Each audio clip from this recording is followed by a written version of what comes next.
According to Halsall in his medieval Sourcebook, he represents the Pope's speech in 1095 at Clermont.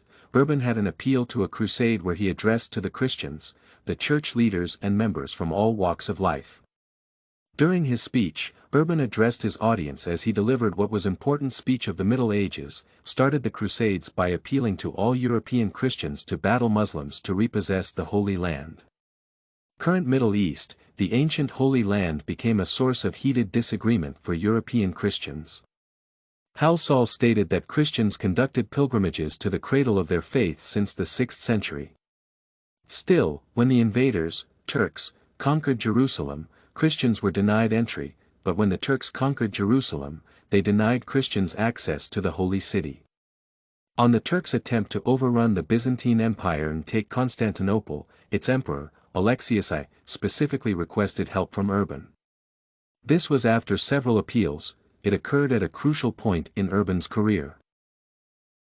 Urban capitalized on the chance to unify Christian Europe behind him as he fought the Turks for control of the Holy Land, thus increasing the papacy's power.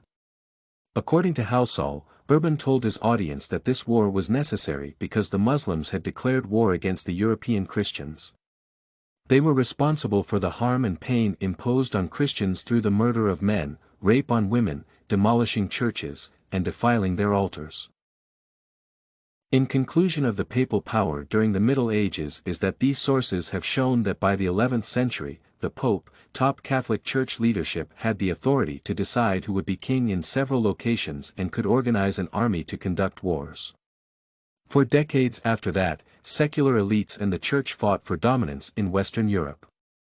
Papal supremacy possesses absolute, universal, and supreme authority over the entire Church, which he can exercise unhindered at all times in the protection of souls through the divine union.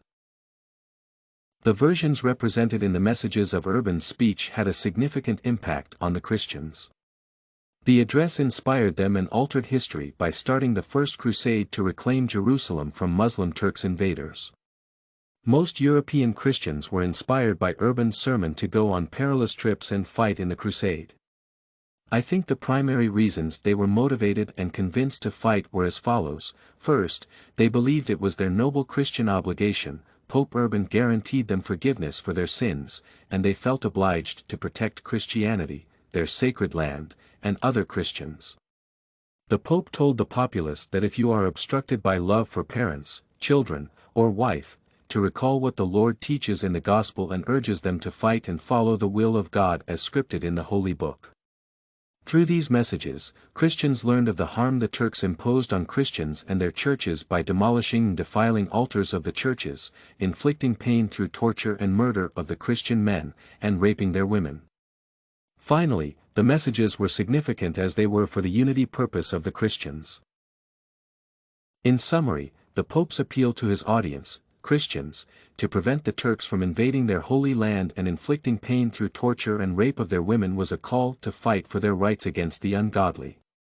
This was a unifying factor in bringing together the Christians, defending their Christianity, and saving other Christians.